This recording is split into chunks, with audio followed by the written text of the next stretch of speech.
Welcome to the University Network TV, where we scan the globe to give students, their families, educators, and employers the very best tips for student success. I'm your host today, Dr. Crystal Rose, and on today's show, we're featuring Lessons of Leadership, a part of the Skills of Our Future series. We're looking at tangible skills you'll want to master for your personal, academic, and career success. Now, leadership is something that colleges and universities place a lot of value on, even in this new normal post-COVID. And we have some episodes where we speak about its importance in students' profile to have a leadership opportunity. And we've even discussed how to snag those leadership opportunities, even in a digital format. But exactly what are some of the best practices to be a good leader? That's what today's topic is about. And for this discussion, I've invited a very special guest, Gilbert Mendivil. He's the president of Connect in Place, and he is well apt to have this conversation and share his wisdom from his tenure as a president of Connect in Place. Connect in Place is a registered nonprofit organization, and he led this even while he was attending college. So Gilbert, welcome to TUN TV. Crystal, it's a pleasure to be here. Looking forward to talking about leadership. It's a really important skill, I think, for students in their futures and for everything going forward, because it's tough out there. So let's talk about leadership. What are some of those skills that you've learned as your tenure as president that you find have been really important? Now, I'll say this as, with leadership skills are something that you also get as being a human being, living life and meeting people and experiencing life to the fullest. I would say the skills that I've honed in on as leader of Connect in Place for the past year, empathy is a huge skill. And when you lead a team of sometimes between 20 and 30 people, that's a lot to manage. And each person has their own needs, their own wants, their own desires. And sometimes you have to take into account that even though you as an organization, a company, a corporation, whatever the case is, you have goals as a company or as a business, an organization, you have those goals, but you can't reach those goals if you're not taking into consideration how your employees, how your volunteers are feeling. Knowing their lives, knowing what's going on, knowing how you could help them in difficult times is a very important skill. I know that there's that discussion of burnout in companies, especially virtual orgs. You see burnout is pretty prevalent, and it's something that's becoming common, as we try and figure out the whole structure of how to mitigate the effects of it. But I will say that knowing people and kind of putting yourself in their shoes kind of allows you to be an effective leader. It gives you the ability to kind of make accommodations when they're needed. And with empathy comes the ability of being adaptive. Leadership is never linear. It is never constant. You may have a set business document of plans that you want to get done, but life gets in the way, or sometimes things change, and you need to adjust to those changes to the best of your ability. And sometimes it's difficult. Sometimes it takes forever to find a new course of action when you're kind of thrown off of your game, so to speak. It's a lot, but empathy, understanding people's situations, you kind of need that as to be a really good leader. If your employees and your volunteers are happy, your org is driving towards that mission that it first stated, and everything is going really well. And being adaptive, things change, times change, and your business, your company, your org also needs to kind of adapt to those changes to not only stay relevant, but to also stay true to the mission that you're trying to fulfill.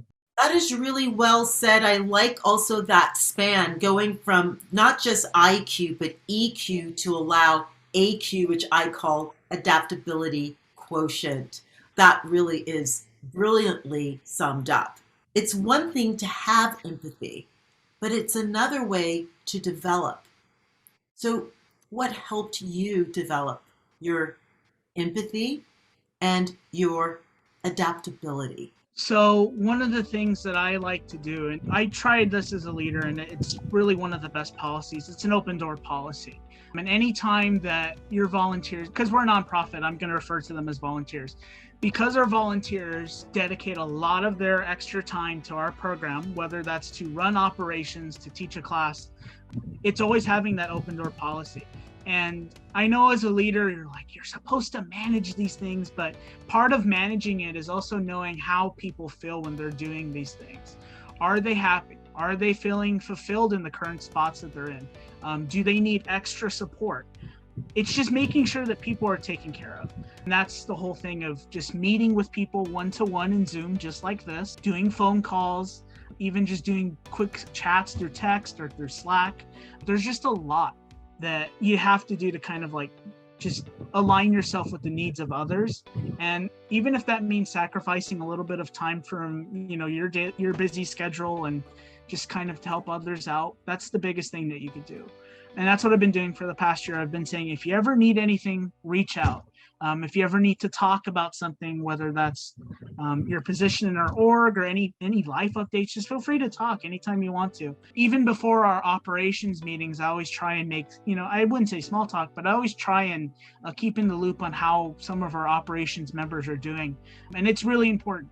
It's important for team morale. It's important for making people feel that they're valued. And I think that's the best skill, is just taking time out of your schedule for others.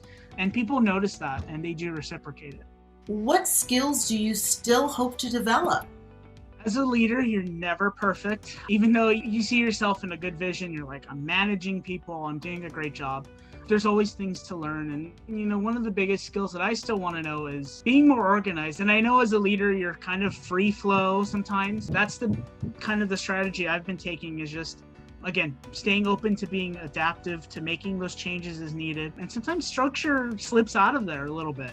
So sometimes maybe just a little organization, sometimes just to help out. Because as again, I said, leadership is not linear. It's not easy either. It's not really self-contained. It always changes.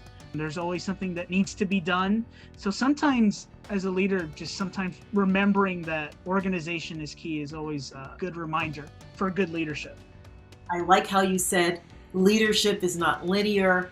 Is there a time that you faced a challenge as a leader and how you perhaps handled it? What did you learn? Absolutely. And I think mentioning the most recent experience that I've had is probably the best thing to really share. Our org, we went through a pretty good revamp before we relaunched our summer program.